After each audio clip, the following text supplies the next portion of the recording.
Okay. Welcome to week. No, this is the final session, the extra session for this course. So today we'll be going on about the kind of a recap of the whole course. But before I start, I have not received the solutions for the other questions. But uh, this one I have. Sorry, one second.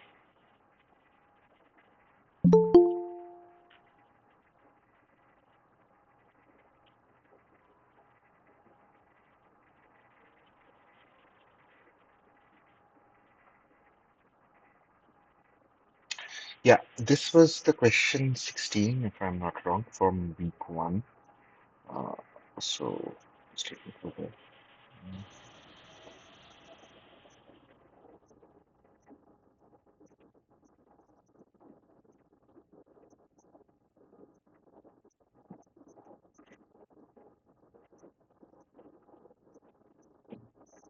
This one. Just give me a second. Let me pull it up.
Yeah. Uh, so basically, the answer to this question, this had a lot of doubts. So the idea here is that the question was that you're given a shortest contact and the longest contact is given, and they're also given the shortest gap size and the longest gap size as well. And it has been told that the contact lengths are in GP and the gaps are in AP, and you're asked to estimate the genome assembly size. Now, in this case, the one trick here is the gap information that is given that is redundant, because if you uh, okay, this is the working of that, but one second, let me close this. Yeah. Yeah, but the idea is that when you're calculating genome assembly size, it's all the combination of all the contigs in the genome. So a combination as in like sum of all the contigs, and there the gap information is actually redundant. You do not require the gap information. So the idea is that you'll start with the GP formula, like this is the sum formula, which is the first term times r to the power n minus 1 by r minus 1. This is the sum formula. So this this is the sum formula, and this is basically the term formula. Okay, what is the nth term if a1 is given and r is given, right? So from the second formula, which is the nth term, you have been given that the total sorry, the longest is 131 point something MB, and the shortest is 2 KB. So if you convert this to KB, this is your AN and this is your A, right? So for that, from here you do, and it is given that it is in it is in GP. So you use the formula. So you use AN uh, is equal to A1 times r to the power n minus 1. So here you plug in the values. Uh, uh, this is the longest contact. This is the shortest contact. R is given as 4. if I'm not wrong somewhere. But yeah, to the power n minus 1, and from here you calculate the n. Now you now you have n, you have r, and then you want to find Sn basically. So here you Sn here is the ninth term, so sum of nine terms. What is going to be the sum of nine terms? So here you plug in a1 is 2, 4 to the power 9 minus 1 by 4 minus 1. So if you solve for this, I think this is the answer that comes out for that. So the trick here is, as I said, is that the gap information is redundant. You do not require the gap information because if you are estimating the genome assembly size, your uh, uh, your contig lengths are enough because you sum up the contig lengths to get the genome assembly size. There were other questions regarding these for question number 17 and 15. I have not received answers for that yet. If I do, I'll update them in the folders in my PPT folder, but I have not heard back from him yet, so probably he's busy a little bit. But when he gets that, I'll give it to her. I have asked for it yesterday only, so let's see when can I get the answer. But I hope this clears the question number that question up. So I hope yeah, that is fine. Okay, then moving on. So today we'll be discussing kind of the whole course, giving you the overview of the whole course. Yeah, I'll be going a little bit faster because we have a lot to cover. But if you have any questions, do stop, make me stop and ask me in the chat box or like unmute yourself and ask. Okay. Okay, so we start with sequencing technologies. So the first one that we discussed in this course was the Maxim Gilbert sequencing. The USP of the sequencing is having a radio labeling at one of the 5' ends of the DNA, and basically when you are adding those radio labeled DNA, then after that you can segregate the DNA strands from by using radioactive uh, not sensors, methods by which you can measure radioactivity. So the idea was that you add specific um, nucleotides to the growing sequence. You have a sequence, you have a DNA polymerase, kind of an enzyme, and then you keep on adding subsequent bases. And the bases that you're adding are mostly your radioactive labeled bases, which can be used to identify the sequences when you're done sequencing. So yeah, so this is actually the first DNA sequencing technique from 1977. So first the two strands of the DNA are separated, then the labeled DNA is distributed into four samples in separate tubes, and each having a specific combination of the ATGC bases of the nucleotides, and basically the labeled DNA. So each sample is subjected to treatment in chemical that specifically destroys one of GC or two of like A plus G and T plus C in the DNA. Thus, the DNA strands are partially digested in four sample size, and this results in the formation of a series of labeled fragments of varying length. The actual length of the fragment depends on the site at which the base is destroyed from the labeled end. And the labeled DNA fragments obtained in four tubes are subject to electrophoresis side by side, and they're detected by this autoradiograph. Right. So the idea, the USP here is the use of radio-labeled nucleotides.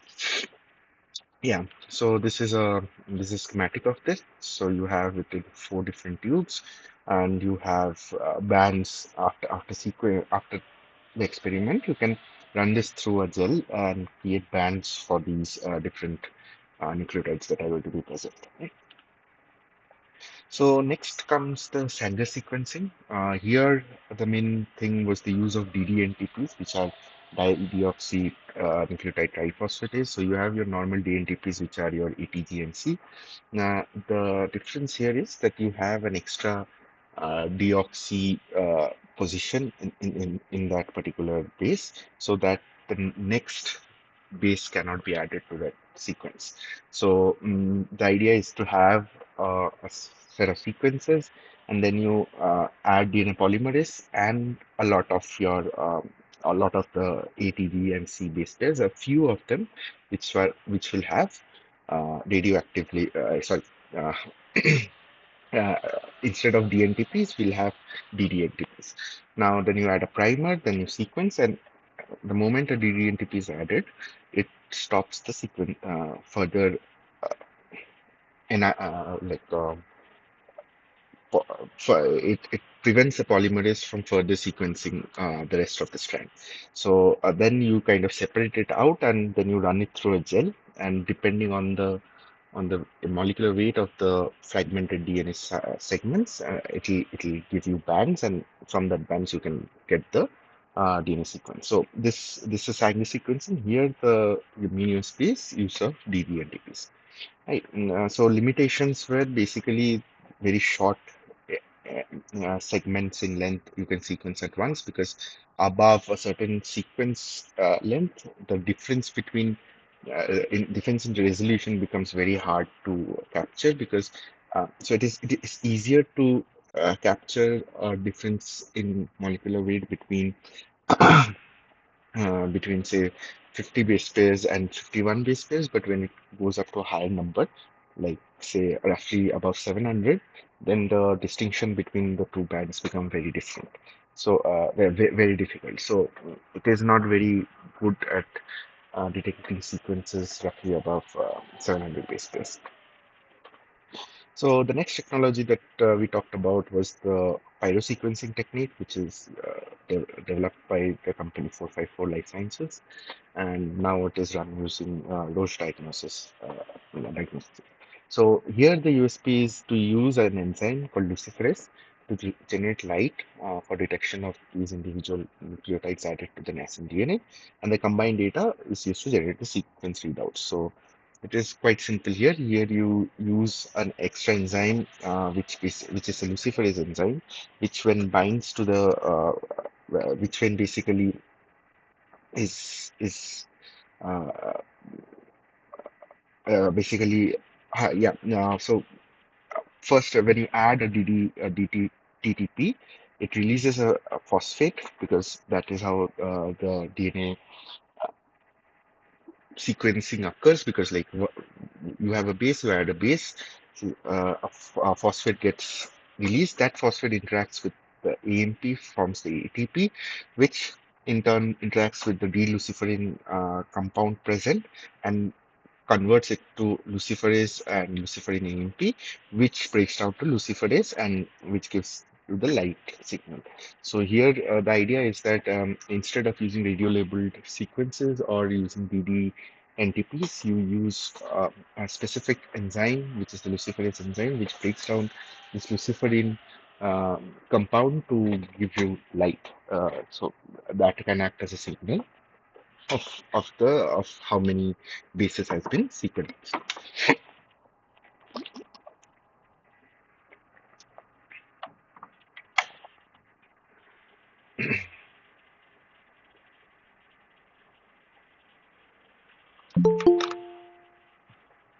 So,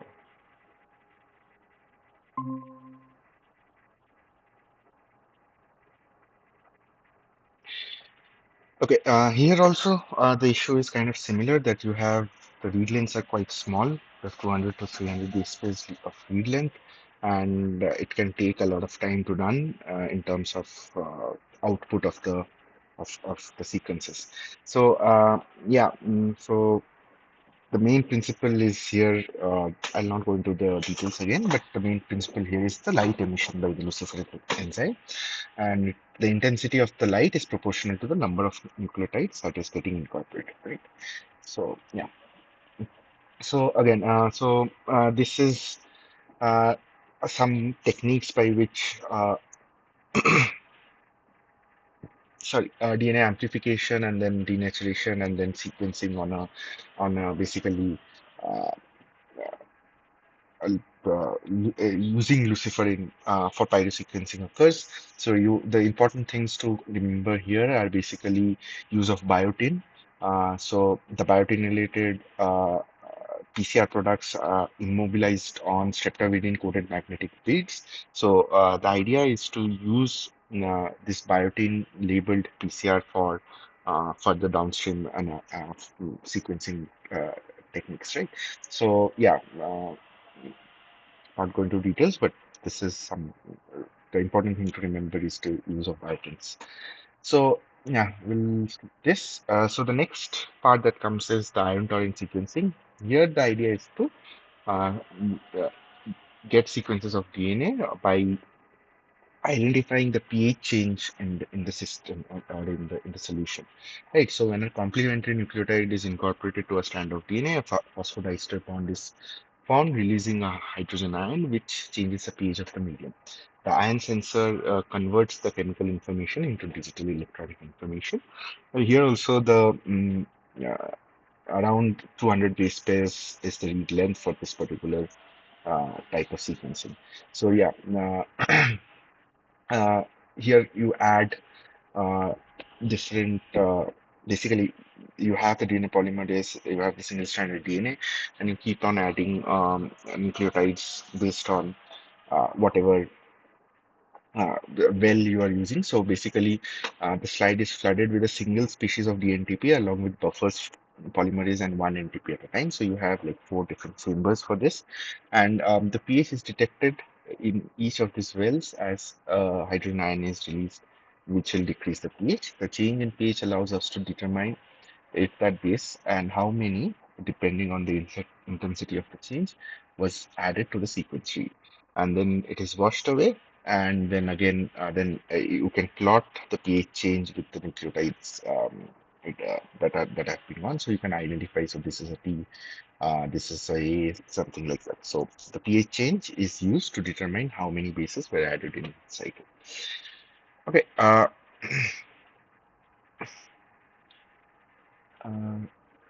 Yeah, so one more thing that we discussed in terms of sequencing technologies, polymerase sequencing. So it works on the principle of amplifying and analyzing DNA within a solid matrix on beads to allow accurate and simultaneous sequencing of a million fragments. So a polymer is basically tiny clusters of identical DNA molecules which are immobilized in a matrix, and they serve as templates for sequencing. Each polymer represents a single DNA template, ensuring the amplified sequences remain distinct. This prevents mixing or contamination between DNA fragments, which help maintain high accuracy. And so this is performed using on these polymers using fluorescently labeled nucleotides. Again, the idea is not very different from a 454 sequencing, but here you use the concept of polymers, and but the idea is to have fluorescently labeled nucleotides, which can give you the signal when that particular nucleotide is being added. Yeah, another one that we discussed was DNA nanoball sequencing.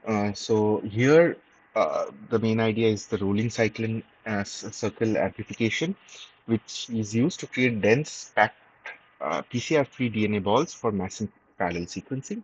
So your linear DNA is circularized, amplified into thousands of copies without the PCR bias, and which forms the DNA nanoballs. And then DNA nanoballs are fixed to precise spots on the chip, and then fluorescent probes anchor oligos bind sequentially, and then the image is captured, and then the base calling is done. Here, the important thing is the whole nanoball thing, but the idea of sequencing is similar to using to that one we saw in 454, use of fluorescence to detect the base that is getting added. Right, I will not go into very details of this. Yeah, this is something also that we discussed, which is sequencing by avidity, which is basically, in this case, a reagent containing multivalent avidite substrates and an engineered polymerase combined with DNA polymerase inside the flow cell. The engineered polymerase then binds to the free 3' ends. So the schematic is given here.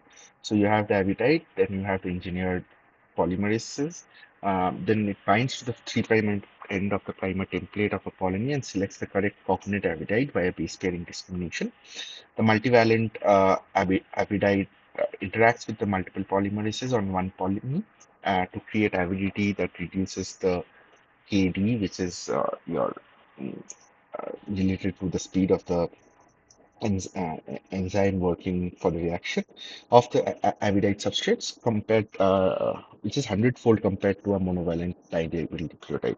So here the idea is that you have this avidite which binds with the DNA polymerase, then you bind it, and then you detect the base, which base is getting bound, and then you kind of repeat the process. And the thing that we also discuss is basically sequencing by binding. So there are uh, four, four or five main phases. So first is the binding phase, then the nucleotide are presented with the polymerase forming stable, non-incorporative ternary complex with the template, and this binding depends on the correct base pairing, right? And upon binding, again, this concept is similar, that then you use fluorescent signals to detect what is bound, and then you correctly identify the base. So Illumina sequencing, I think I have shown you one video of Illumina sequencing of cluster amplification and those kind of things. So I'll not go into very details of that, but just to amplify that, there are Illumina is kind of the more widely used techniques for sequencing short-read data nowadays, but there are drawbacks to using Illumina as well.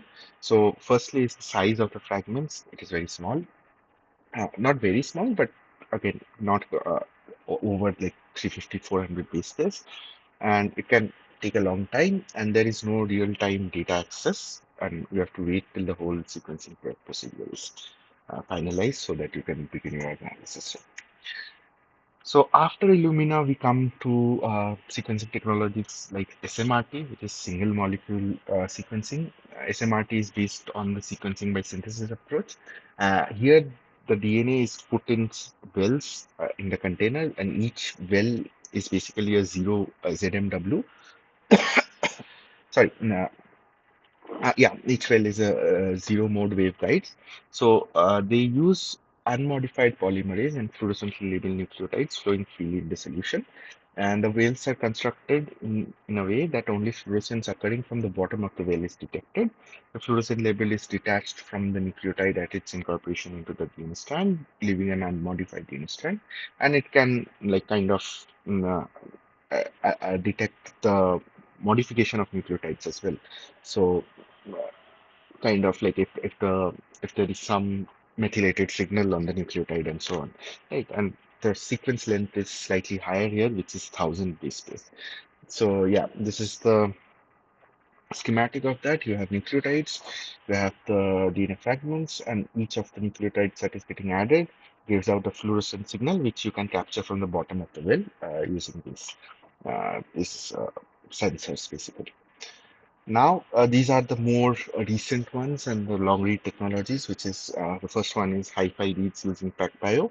So here, the important thing is this SMRT Bell libraries, which are your circularized DNA, which they call as hi-fi reads. So the main idea here is that the read length is long, which is something that we want.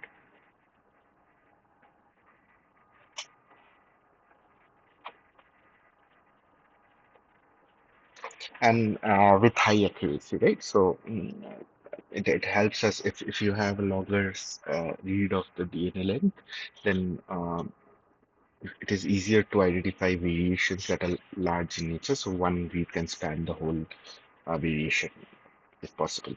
So yeah, now the main part is here the circularized DNA and the alpha reads, right? So the next another long read technology is the ONT, or the Oxford Nanopore technology. Here the idea is that you have a a kind of complex protein. So there are two sections of the protein. The top protein is used to unzip the DNA helix. This lower protein is basically a pore through which and it holds the DNA together through which the DNA will pass, right? So here the idea is that you're passing the DNA through the pore, you're also passing some current through the pore. The change in current at every part, every base level is identified, and that can be mapped to which kind of piece is present for that particular position. So Uh, Yeah, so the quality is not very good. Sorry for that, but yeah. So the idea of nanopore comes from the nanopore in the protein, right? So the nanopore is inserted into electrically resistant membrane. A potential is applied across the membrane, resulting in a current flow through the aperture of the nanopore. Then single molecules that enter the nanopore cause characteristic disruptions in the current. By measuring the disruption, the molecule can be identified. So this is the whole idea of ONT. Right. Now, yeah, so there's some pros and cons. So the idea is that you can have, the pro is that you can have a long sequence, long read that can go up to like 10 KB or even more. So 10,000 base pairs sequencing at one go in a single read is a highly desirable thing to have. But the idea is that the longer you sequence, the more error prone it becomes. So one of the major identifiers of like errors in ONT data is in homopolymer regions. So if you have a repeat region, so for example, A has been repeated 50 times. So the number of repeats in that region is not very well captured by ONT read data because, uh, yeah, mainly due to the length of the read, and it can be very error prone in those manners. So, uh, yeah, with the length, also mm, the the proneness to error certainly increases, right? So with the increasing length of the DNA read. Okay, so yeah, so these were all the different types of sequencing technologies that we had covered in the course. Next, we move on to assembly of the genome. Just give me a second.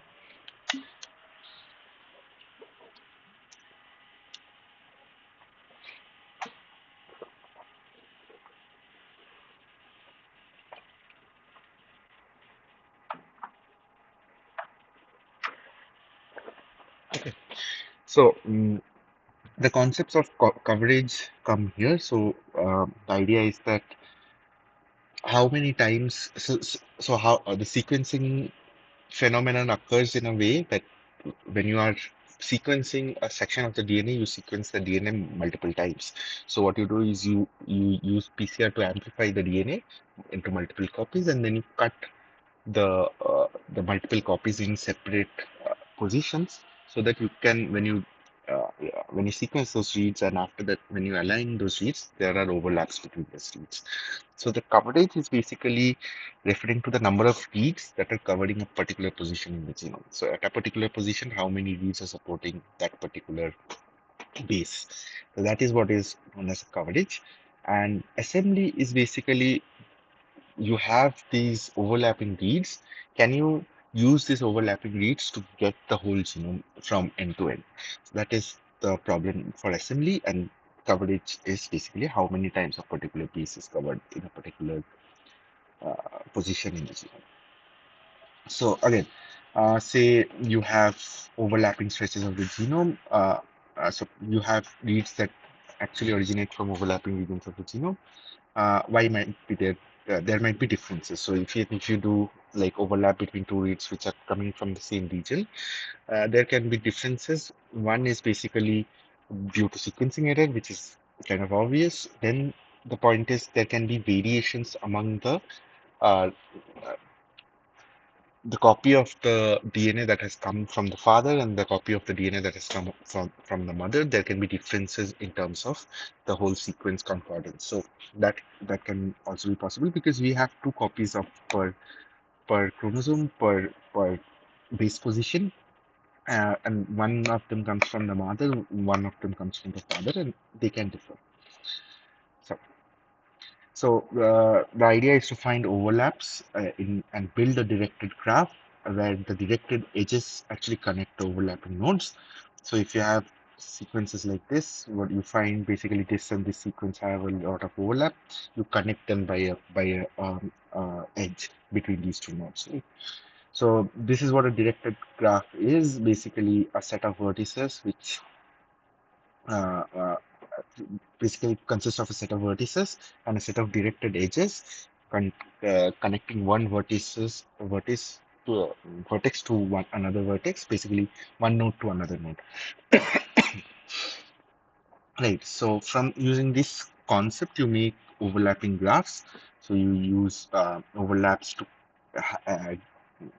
kind of assign weights to these connections between two vertex, right? To the edges, if you can say. And it can contain cycles as well, like this. So this is overlapping with this is overlapping with this, again this is overlapping with this. So it comes back in a circle. This can happen either when the DNA is circular, that is a definite thing, or it can also be due to repetitive DNA. So if there is a lot of repeats in that region, uh, all the reads kind of will have a lot of overlaps between them. So it can become a circular graph in that positions. So I'll not go much details into this. How do you find the overlap? But yeah, computationally, it's a little bit tricky. So you build something like this, and when you with your reads, that how many are overlapping and what are the individual nodes, right? So you find the overlap and then build the overlap graph. Then you bundle stretches of the overlap graph into contigs. So basically, stretches of the overlap graph, which tells you that this is the whole read. You build them into contigs, and then you kind of pick the most likely nucleotide sequence for each contig. So that is the idea. Then you build what is known as suffix trees. So this is how you find overlaps. I'll not go into much details, but yeah. So you first build the suffix tree, then for each string, walk from the root and basically up towards the walk from the root to the leaves. These are the leaves. The root is the one that is at the topmost, connected by on. So the walk down from the root and report any outgoing edge labeled with a separator. Each corresponds to a prefix-suffix match involving prefix of the query string and suffix of the string ending in the separator. So what you build is basically, if you take the reads, you break them down into small portions, which are known as schemas. The K will tell you the length of the sequence that you are building, and then you build something known as a De Bruijn graph, right? So yeah, this is how it looks like. And then after you have built the whole graph of overlapping contigs or overlapping reads, now you would like to get the whole read possible, right? Whole genome end to end. So you start from a node and do something called a random walk. We've discussed this in the sessions. So basically, you you start at a given starting point. You select a neighbor at random. Mostly, it is not going to be random. It is going to be proportional to the edge weights between two nodes, because that will determine the overlap between two nodes. So yeah, you select a neighbor, then you move to the selected neighbor, and you repeat the same process until a termination condition is verified. And this random sequence of points selected in this way is called the random graph. Yeah, so random walk. So again, I had given you this example of random walk. So at iteration 0, you start at 1. Then in the next iteration, you can move to 2 or 3, which is with equal probability. Then if you are moving from 2, you have options to go to 4. The nice. Yeah, if you're moved to 2, your options are to go back to 1, or go to 4, or go to 3. And if you have moved to 3, it can be like you go to 1, you go to 4, or you go to 5. So this is basically 1, 4, and 5. This is from 3, and this is from 2. So like this, you calculate the probabilities and you reach a particular node, and then which is the best possible walk will give you the whole sequence of the genome. Right? So the walk is known as the Eulerian walk. I'll one thing to remember, I'll not go into details, but not all graphs can have Eulerian walks. Graphs that do are called Eulerian. So yeah, not all of the graphs that you can make will have this feature. So yeah, again, so this is how a De Bruijn graph look like, and then you add the k-mers and these kind of things, and then you do the walk from end to end, you'll get the whole sequence. Now we come to some information about the genes that we are sequencing. What kind of genes are we sequencing? What are the mutations that can be found? Is this functional DNA or non-functional DNA, and so on.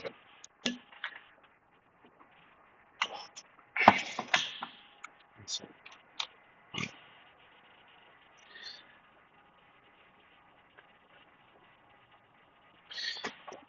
so first we come to the concept of signal. So,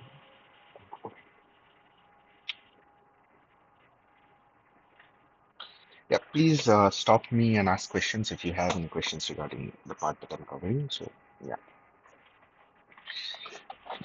Okay. So now we come to the concept of pseudogenes.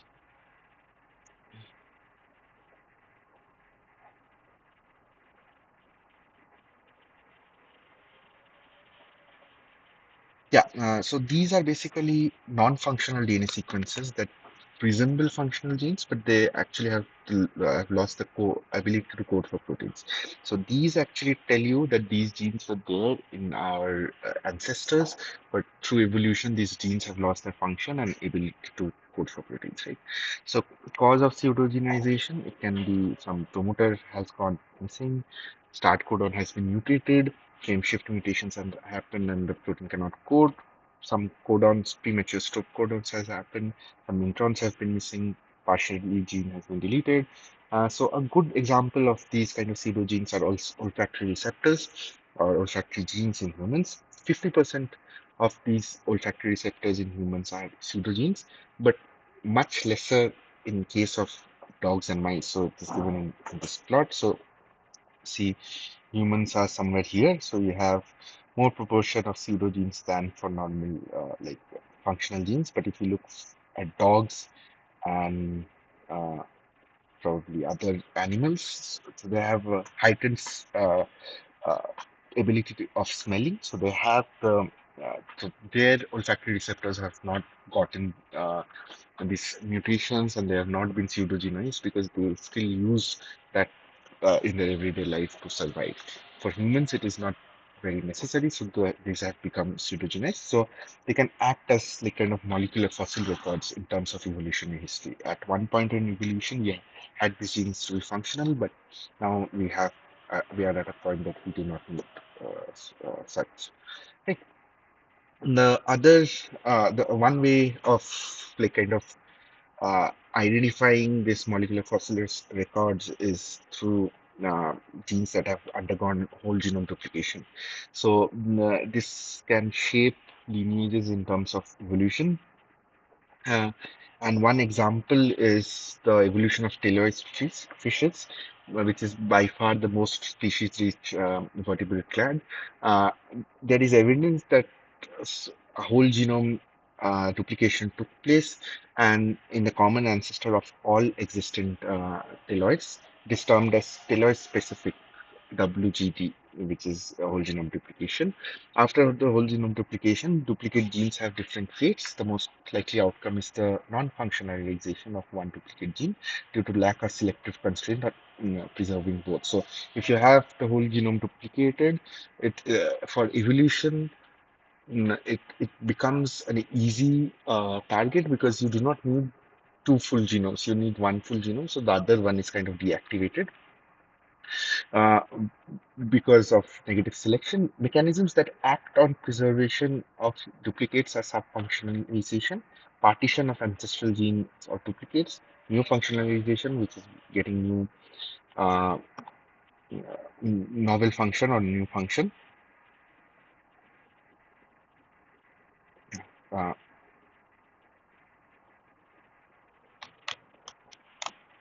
Yeah, and basically, and also dosage selection. So this example is very good in terms of X-linked inactivation.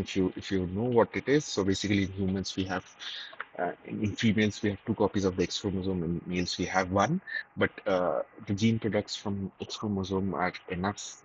From one copy of X chromosome is enough, so the other copy is generally silenced in human females. But if it is not silenced, you will have like double the amount of gene product that comes from these particular genes, so which does not fit in with evolutionary selection. So it will not be selected, and if it happens, the person will die probably or will not be able to reproduce.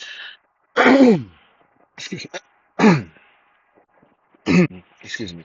So Anyway, so it is important for understanding the. Sorry. Okay. Uh,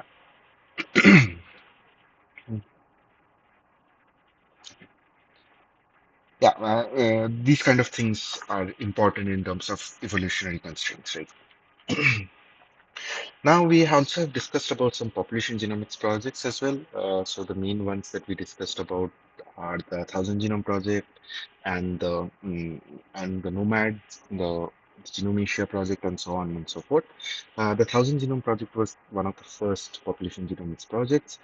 So the idea was to quantify variation within and between populations, and so it kind of studied allele sequence differences and distributions across continents. And so one thing that came out of it was the lactose intolerance variation that we talked about in yesterday's session as well.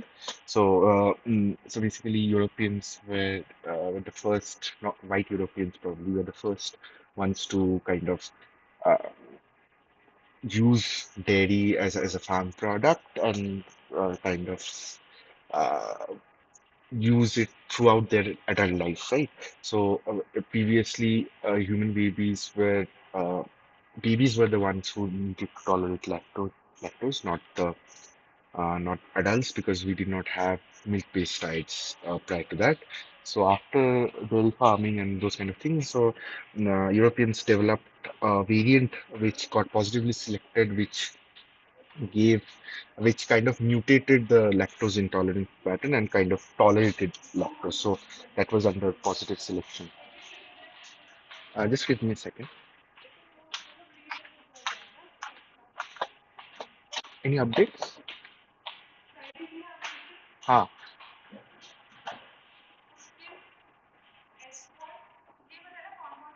हाँ हाँ हाँ. तो इतना दिन तक क्या हो रहा था?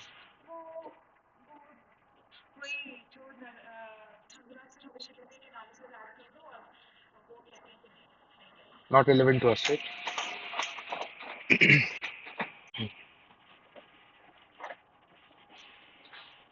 हाँ sorry.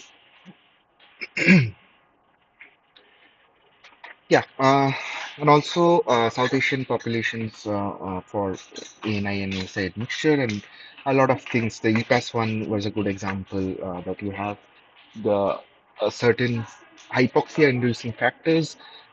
So there are factors in your cell in your body that kind of senses low oxygen content in the hemoglobin cells. But in mountains, they had people living in these mountains, Tibetans living in these high altitudes.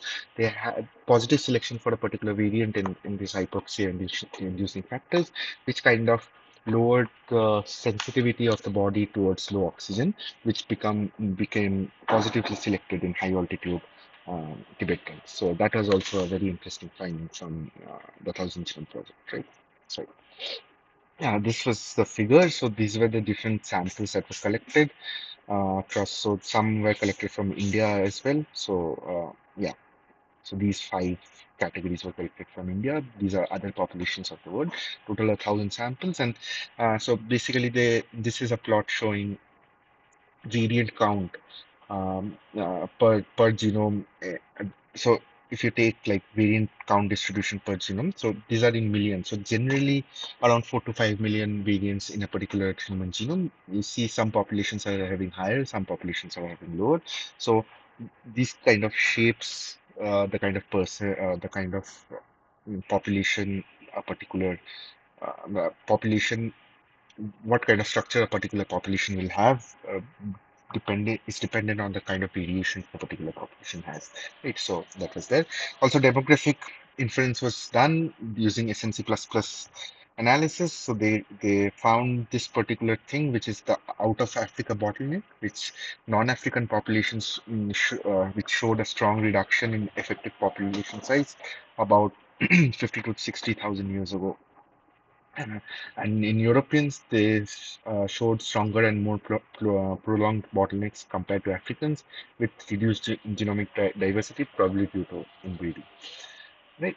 So again, after these kind of population genomics projects, people also looked at ancient genomes. So one of them was a Eskimo genome, which is 4,000 years old in Greenland, and they sequenced it and they found that this was some part of Siberian populations, or and they were more closer to Siberian populations, and also using these kind of population genetic projects, you can gain insights into migration patterns. So this was specifically important for Arctic migration patterns about 5,500 years ago. And using the genomic inferences, they could say that this person had brown eyes, dry earwax, thick hair, and so on. So again, very interesting in those sense. So Neanderthal genome was also sequenced, which is a toe phalanx, a toe uh, basically foot bone, and it was kind of confirmed that the Neanderthal genome contributed to about 2% of DNA to non-African humans as well. So this is the Neanderthal integration into the human genome. So there's another Denisovan genome, which is again an ancient being, which is which contributed about 5% to Aboriginal Australians, and we also have kind of these integrations in our genome as well. Very small, but we still have. And there are also interbreeding evidences that were found, uh, which reveal multiple integration events between modern humans, Neanderthals, and Denisovans. So, and it was a very complicated population structure at that point of time. So, yeah, yeah, interesting stuff. So again, whole genome duplication we have discussed, so I'll not go into this. Yeah. So what can happen after whole genome duplication? So what are the fates? It can start from a singleton state, then you can have duplicated genes being present in two copies via tandem duplication or whole genome duplication. Hyperfunctionalization is basically reduction of both the copies, so that when you add them up, you get the older expression. So that is what happens in terms of hyperfunctionalization. Subfunctionalization is basically you divide up the word. Some part of it is done by gene, the first copy, some part of it is done by the second copy. New functionalization is basically having a new function of the duplicated gene altogether. Dosage balance is basically mediate retention of specific class of genes that are dosage sensitive to maintain their stoichiometric relationship with partners in a multi-component interaction system. So this is a very good example of the X-linked inactivation that we were talking about. So again, it can be they can be all of these things, but it can be neutral as well. That basically the possibility that different members of a duplicate gene pair might have different expression levels under some circumstances in which the dosage or function of an object is not an object of selection, similar to apparent neutral variation in singleton genes. So a lot of balances can be done by nature or by evolution to compensate for the whole genome duplication events, or not even whole genome duplication, sometimes tandem duplication of a particular gene in the genome. So to measure this, we have certain techniques, certain statistical techniques to measure how much is basically uh, how much evolved we have become compared to older generations, what kind of variations that we are seeing are giving us evidences in terms of evolution. So the best known way is to measure the DNDS ratio, which is the rate of non-synonymous substitutions per site uh, divided by the rate of synonymous substitutions per site. Because synonymous are basically are not under evolutionary pressure, because these are silent mutations. They do not cause any functional changes, but non-synonymous will have functional changes, and basically the synonymous mutations provide us a baseline against which the rate of amino acid alterations can be interpreted. Relative excess of non-synonymous substitutions indicates ongoing or recently added positive selection favoring novel protein structures. So if you have a lot of non the ratio is high in terms of non-synonymous mutations being higher, that means it is under some positive selection because those non-synonymous mutations are giving rise to new protein structures, new functions, and so on. So, and those structures and those functions are actually beneficial for the species to survive. So they are under positive selection.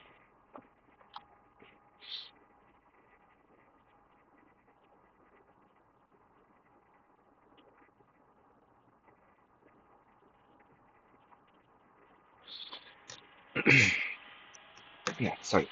Uh, yeah, a relative.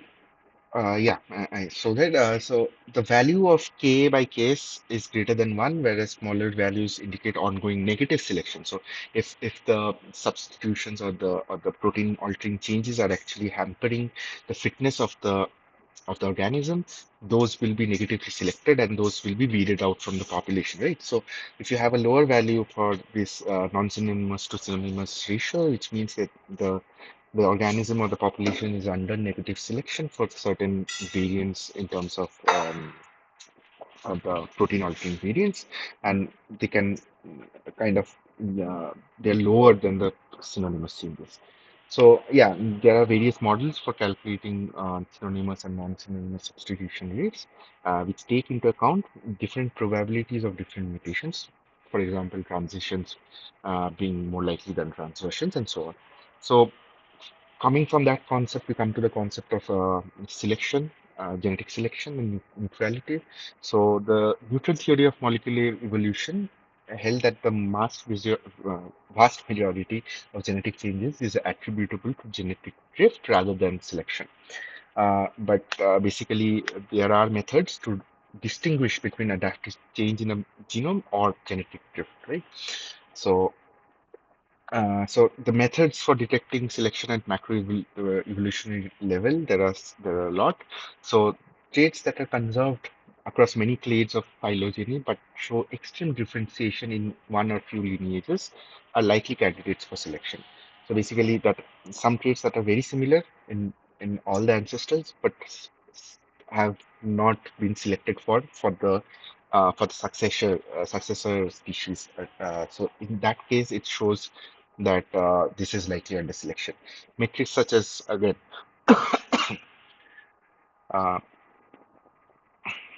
non-synonymous to synonymous ratios of variance, those also tell us there are some other tests, which is the McDonald-Friedman's test and the Hudson-Friedman test, hinge on the intuition that levels of interspecies divergence and of intraspecies polymorphisms are governed by the mutation rate and are correlated unless selection of some by some other force. Right. So these are the two tests that we had discussed, which is firstly the MK test, which is the McDonald-Friedman test. The purpose of it is to detect natural selection acting on protein coding genes by comparing within species polymorphism with between species. If it is neutral, the ratio of the non-synonymous to synonymous should be exactly same within a species and between species. Deviations from this expectation indicate selection. So, uh, yeah, the idea is similar here again, that you have if you are having high number of non-synonymous mutations compared to synonymous ones, that means it is under some selection, and whatever selection it is. Now, how do you interpret the selection is dependent on these values. So, if polymorphism within species, Pn by Ps is greater than or equal to, so say, or approximately equal to Dn by Ds between species.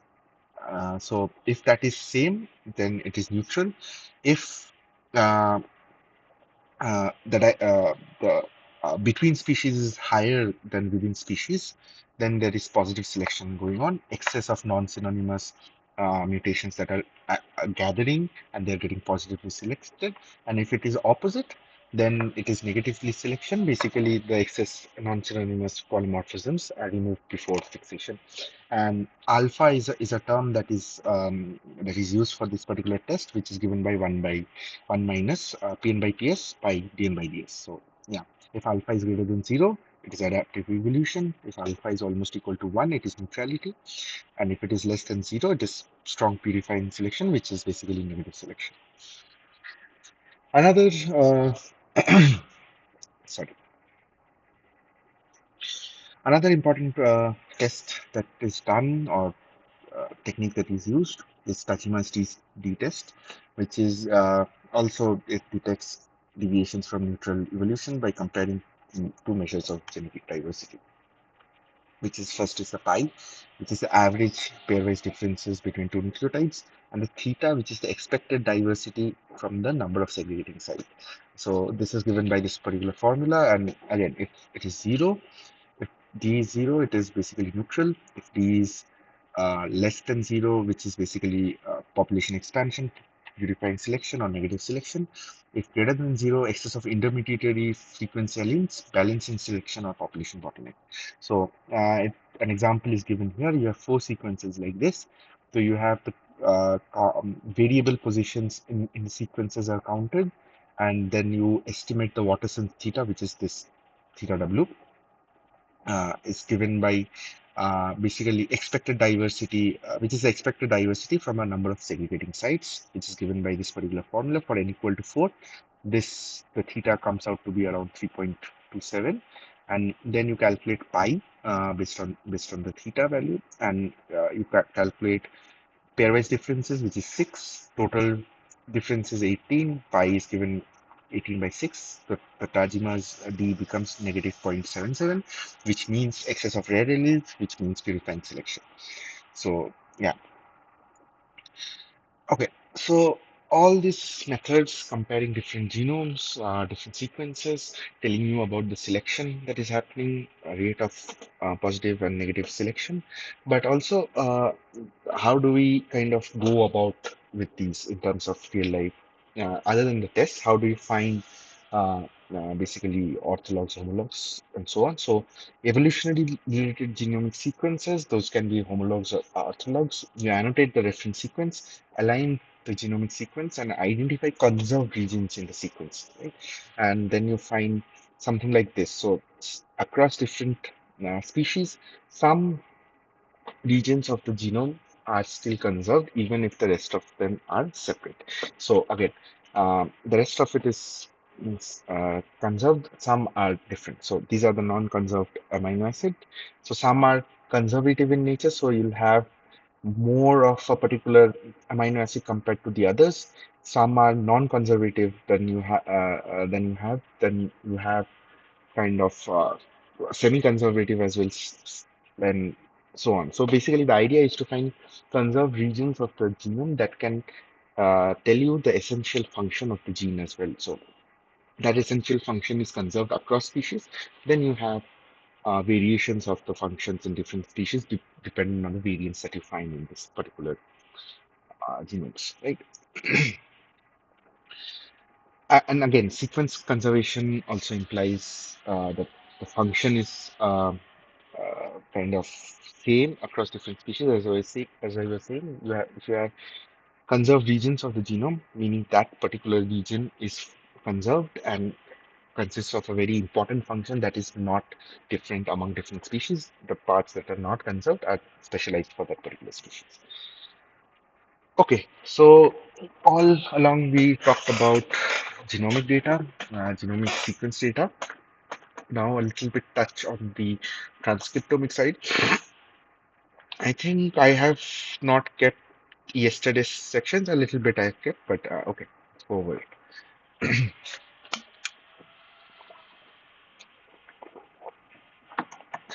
Okay, so uh, we've talked about genomes. Now we talk about transcriptomes. Just like genomes, which is the total DNA content of the cell or the organism. Um, Transcriptome is basically the total mRNA content, mostly mRNA content. There are other RNA content as well, but we are mostly looking for gene expression, right? So you measure transcriptional activity for gene expression levels, transcript usage, allele-specific expression, eQTL, something that we also discussed earlier, and also how can you do de novo transcript assembly. So again, a quick overview of how transcriptome transcripts work in the cell. So you have in eukaryotic cells, you have exons, which are given by these red bars, and between them you have intronic sequences. And so there are a lot of pre-processing that goes on before an mature spliced mRNA is formed. The main thing that goes on is basically all the introns are removed and the exons are joined, which is known as splicing. But before that, you have some steps which they add poly A tails and they add a cap to the 5' end and so on. So these are pre-processing steps, but the idea is that you remove all the introns at the splicing stage and you merge all the exons. So how do you measure transcript information from the cell? One of the earliest attempts was to use ESTs, which are expressed sequence tags. They sequenced 609 mRNA human brain mRNA sequences, and these were around 100 to 800 base pairs in length, and they were generated by reverse transcribing poly-A selected mRNA. So basically, you have the genomic. Here, we are not directly measuring the transcripts. Here, we are indirectly measuring the transcripts from the genome itself. So you have the genome, you have the complementary DNA for these particular transcripts, and then you have a tag which kind of goes and binds to this um, complementary cDNA, and then you can identify that this particular transcript is present in the cell. Another very widely used technique, still used till date, is the microarray technology, where you have complementary sequences of these transcripts in a kind of uh, in a plate kind of a situation where if you add these particular transcripts from your cells, they'll go and bind and give you fluorescent signals, which you can identify and say that this particular mRNA is present. So the key assumption here is the fluorescence is proportional to the mRNA abundance. Right. Now, after microRNA quantification, we came to RNA sequencing. The idea is that you sequence RNAs not directly, but again, you convert it into complementary DNA, and then you sequence this DNA, and then you quantify the number of transcripts that you are finding per gene, and then you, according to the proportion of transcripts, is the gene expression. Uh, so if the higher the number of transcripts for a particular gene, higher is the gene expression. Like, if give me a second, I'll be back.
I hope you can hear me. Please let me know if you can't. Okay. Okay. So now we come to RNA-seq data, where basically uh, you count the number of transcripts per gene, which is basically proportional to the expression level of the gene. Previously, it was using microarray, using the fluorescence intensity to tell how much a gene is getting expressed or not. So again, RNA sequencing, quick overview. You have the mRNA, you convert it to either you make it RNA fragments and you do direct RNA sequencing, but in most cases, what they do is use reverse transcriptase and generate the complementary DNA. Then you have EST library with adapters, and then you get this short sequencing reads, and then you kind of generate the sequences. So long RNAs first converted into a library of small cDNA fragments, either through RNA fragmentation or DNA fragmentation. Sequencing adapters are subsequently added to each cDNA, and short sequences obtained from each cDNA using high throughput technology. The resulting sequence reads are aligned with the reference genome or the transcriptome, and they're classified into three types: exonic reads, junction reads, and polyA reads. Like, we are most interested in the exonic reads. Uh, yeah. So again, I'll not go into much details, but this kind of also uh, tells you about different types of RNA sequencing technology. So one is the direct RNA sequencing, which do not convert to complementary DNA. Then you have the other short and the long read technologies where you convert to cDNA, but you use yeah, depending on the read length and the technology you're using. So for Illumina, you'll have short read. For PacBio and ONT, you'll have long read. An interesting thing is the direct RNA sequencing. So this is an example from the MinION sequencing technology, which is often used by ONT.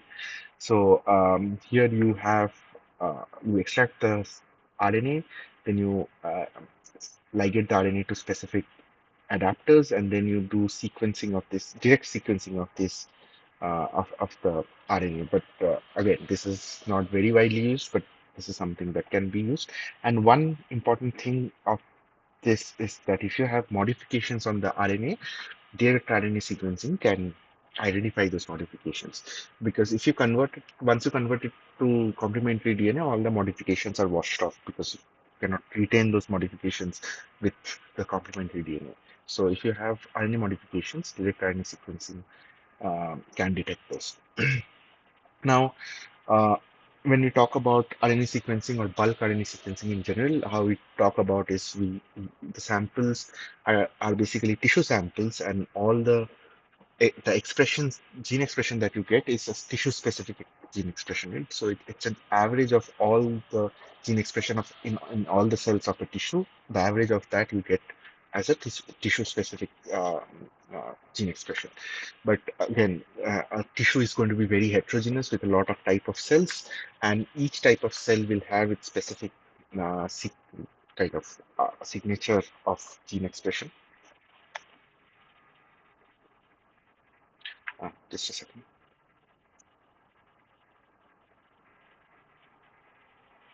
Hello, hello, ma'am.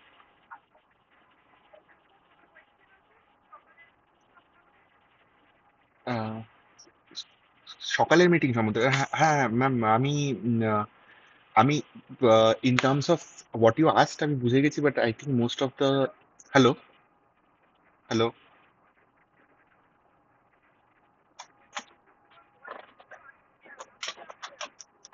Can you hear me now Huh. So basically, Shokaler, I think the main thing that has happened is they have jumbled up a little bit on my part. So that is why they had so much questions.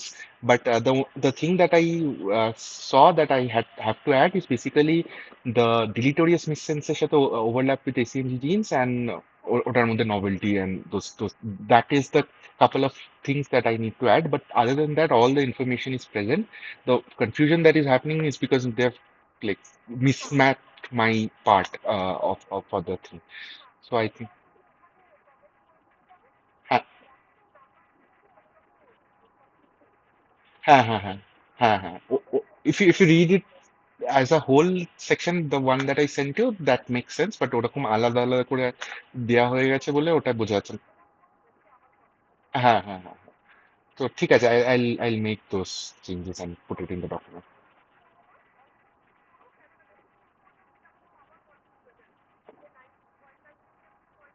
হ্যাঁ। হ্যাঁ। Okay, ma'am. I think it was to a certain extent. এতক্ষণ তো কারোর তো সময় লাগতে পারে না। Yes. হ্যাঁ হ্যাঁ। হ্যাঁ অ্যান্ড সে যদি একটুখানি কমপ্লিকেটেড ভাবেও করেছে ব্যাপারটা, তো একটু প্রবলেম হতে পারে বুঝতে, বাট হ্যাঁ, এতটা প্রবলেম হওয়ার কথা না। Yes. হুম, হ্যাঁ হ্যাঁ হ্যাঁ হ্যাঁ। ঠিক আছে,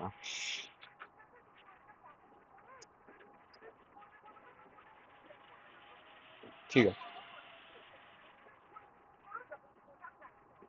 ঠিক আছে ওকে।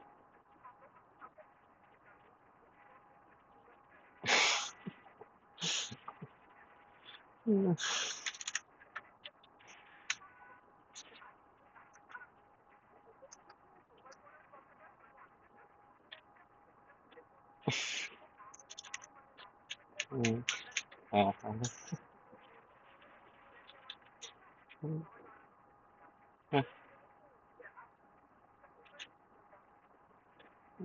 অ্যান্ড সে আজকে পেপারগুলো পাঠিয়ে দিয়েছে, আই থিঙ্ক, কমেন্ট সেকশন। হ্যাঁ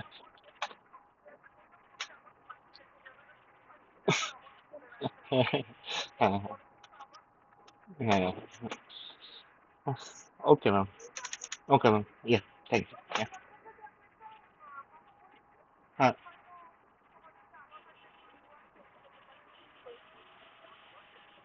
হ্যাঁ। Okay okay, yeah, okay okay okay, thank you.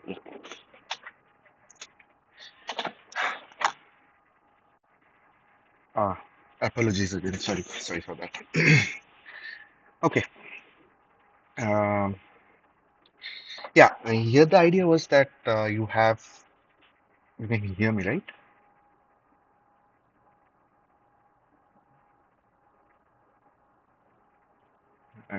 I hope you can hear me. Okay. Yeah, the need for single cell is basically due to cellular heterogeneity that is present in tissues. So you cannot kind of average out that heterogeneity and tell a tissue-specific expression, because biologically that is probably not true. That individual cells, cell types will have cell-specific expression, and a bulk RNA sequencing cannot tell you that full story, right? So yeah, so I'll not go into the details of the processing of the thing, but yeah, the idea is that mainly three things that can happen from a single cell. One is the cellular heterogeneity. Then you identify some novel type of cell types that can also be happen, that can be missed in bulk RNA sequencing, and also cell lineages and trajectory over time. How is the expression of the cell changing? Specifically, from if you are growing some particular type of cell type from a stem cell. So you start from a stem cell, you give it in a cell culture, you provide it some treatments, and it grows into a, a particular cell type.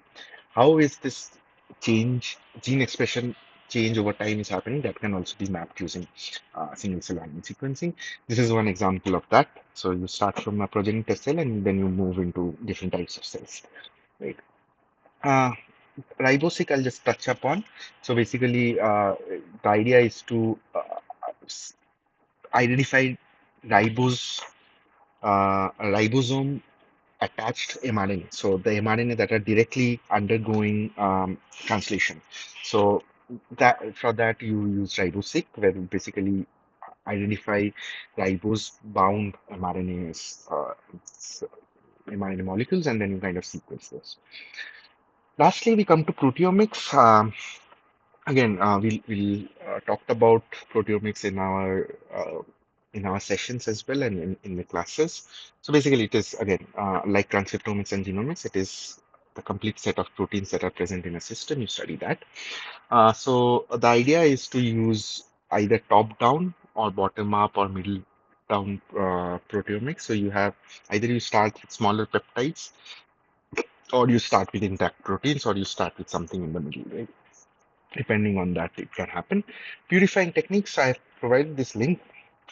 There are a lot of ways to purify this protein because protein purification is very important before you sequence or you kind of do LCMS. Purification of the protein is very important, and that is a very crucial step. So there are a lot of steps in that, so I'm not going into that.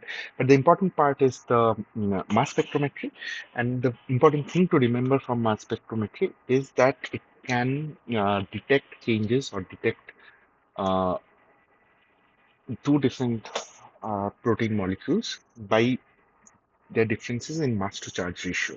So that is the important part. And each mass spectrometer will have three components. One is the ionization source, one is the mass analyzer, and other is the ion detection system. This is basically how LCMS spectrum looks like. So first, molecules are converted to gas phase ions, and then they're passed on to nanospray ionizations. Then, once ionized, the ions are sorted and separated according to mass to charge ratio, forming plots like these. And then at the end, you have ion detection systems, which in the separated ions are measured, and a mass spectrum of M by Z ratios are formed, and from where you can understand the uh, different kind of amino acids and proteins present in those samples. So yeah, this is the kind of the schematic of that. You have an ion source, you have a mass analyzer, then you have a detector. And yeah, these are the types of mass analyzer. This might come in your exams as well. So types of mass analyzers, quadruple, ion trap, and time of flight. So read up on these a little bit.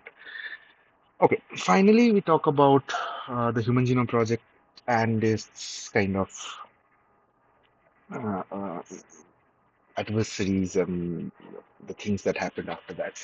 So yeah, this was the first human genome sequence project, and it began in 1990, and it was completed in 2003. I'll not go into much details, but yeah, we kind of sequenced maximum portion of the genome, but some complicated regions were left out. Again, it formed a lot of things. Not going into details of this, you can give it a read. I think, yeah. So after the Human Genome Project, we came into the era of other omics as well, including transcriptomics. GTEx is a major highlight of that. So here, basically, you have the data of how genetic variants in specific genes can alter gene expression, which are known as expression quantitative trait loci. And so these are tissue specific. So the same variant that is present in the brain in a cell of the brain, or the same variant that is present in the liver cell. Like those two variants, in terms of gene expression, won't have the same impact. In brain, it might regulate the gene expression of a particular gene. In liver, it might not do anything. So yeah, these are like tissue-specific expression profiles for that you can have, and there are a lot of tissue specimens, and they have developed a biobank out of that, and they give you expression quantitative trait loci data, right? So yeah, I mean, the idea is that you have a particular sample has a particular genotype, and compare it against same tissue samples across different genotypes. So uh, and ideally, the people should be ancestry matched, so that other ancestral factors, meaning variants that are inherited uh, specific to that particular population, do not actually play a role in the gene expression. So you have the same sample from similar samples from same ancestry people with different genotypes, and then you compare, and then you can get an idea that these are expression quantitative traits loci. So again, QTL is basically a genetic variant associated with expression level change of one or more genes. Uh, yeah. So yeah, there can be different types of NPTEL: static, conditional, dynamic. I'll go into details, but yeah, but the important differences are between cis and trans.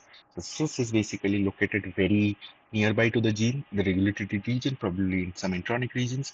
Trans equatorial is present somewhere very far away from the gene, but can somehow regulate the gene expression. The effect size is much higher for cis equatorials compared to the trans equatorials, and it is much easier to detect CCQTLs because you're looking it in a fixed region in the genome, but in trans-QTL it can be anywhere in the genome. Right? So another project for that is ENCODE, which is uh, uh, trying to identify the functional consequences of the intronic regions of the genome, or the genome that does not code for the proteins, which was previously referred to as junk DNA.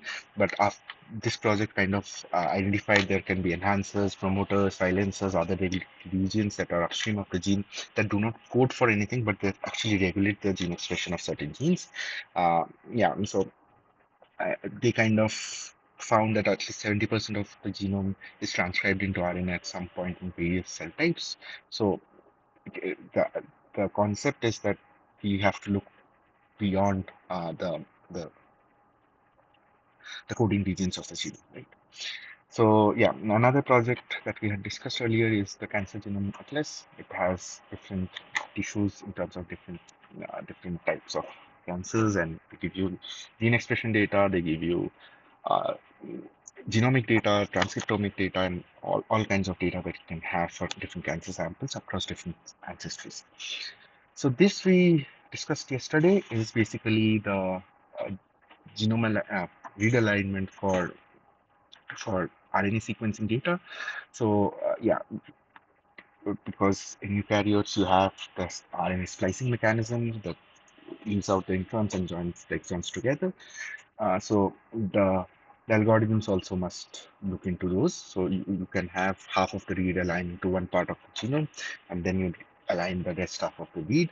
I'll not go into these because yesterday only I discussed this quite extensively. So yeah, but the idea is that quantification of the transcripts are important because that is what will tell you about the gene expression of that particular of the gene that transcripts belongs to, right? So yeah, so that is all from my side. I think I did not discuss these again because yesterday only I discussed in quite detail. So yeah, now any questions you have or any doubts or any topics that you want to be covered a little more or something.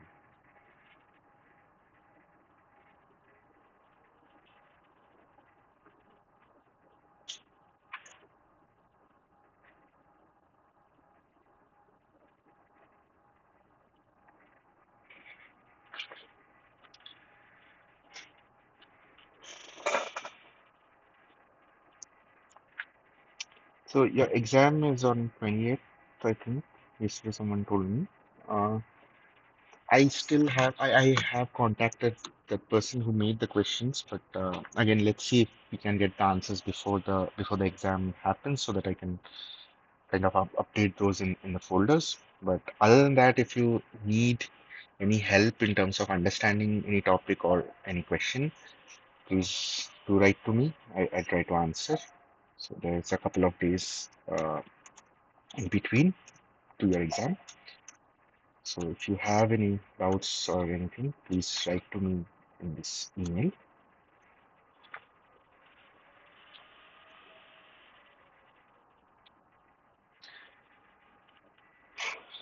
Okay. And other than that, I think that is all from my side. I think I have tried to cover all the important topics. I tried to give you a little bit more so that you kind of develop a liking for these topics because this is omics is kind of the future of bioinformatics. The kind of data that is getting generated, the vast amounts of data that is getting generated. We need people to analyze those data, try to find meaningful biological insights from those data. So this is just the start of omics. So uh, it has got a long way to go and a lot of projects. So these projects that we talk about, ENCODE, GTEx, these kind of things, there are a lot of new projects also coming on. There are a lot of genomic projects that are also coming on. From India, we have the Genome India project that my institution is also a part of. I am also working in that project. So, uh, yeah, kind of, it is the future. Omics is the future of bioinformatics and biology, kind of in general. There are obviously there are wet lab sections to that. There are functional studies sections also, but kind of omics is the data boom that has happened in the last few years. So I hope I have been able to give you some, like, generate some interests in you for future work. So yeah, I I hope you guys will try to continue in this field because we need a lot of people. Because of the data that is getting generated, we need people to understand and analyze this data. Uh, but yeah, I think that is all from my side. If you don't have any questions, we'll close this session. And kind of thank you all for joining for these 8 weeks. And yeah,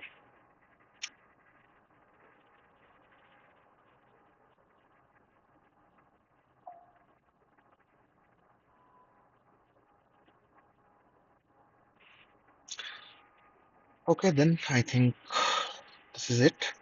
Thank you. Thank you for joining. If you have any doubts, please write to me.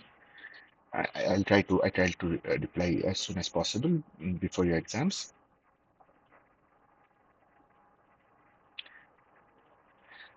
This is something that I have no clue. So my work as a TA is basically, so so this whole thing that I do 2 hours a week is basically a requirement of my scholarship, which is PMRF.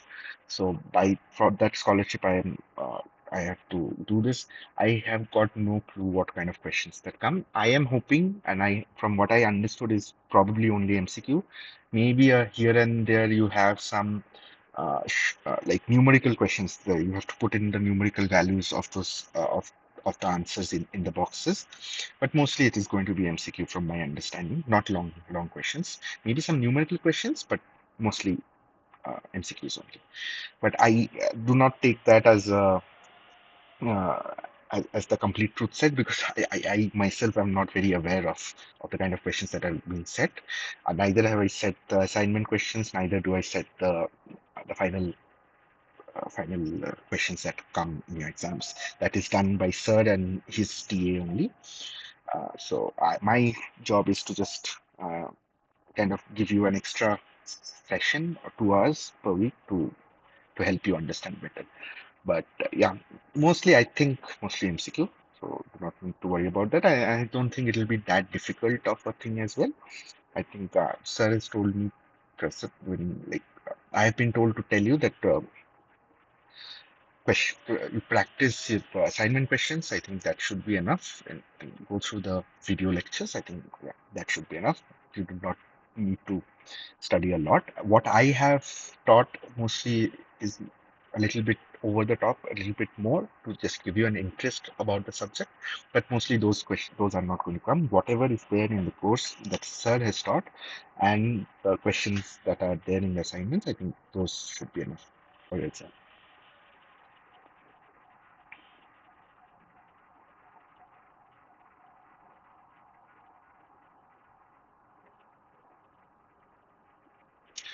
Okay, all the best. All the best for your exams. And yeah, if you have any doubts, do write to me in my email.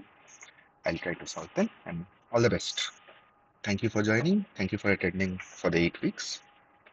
All the best.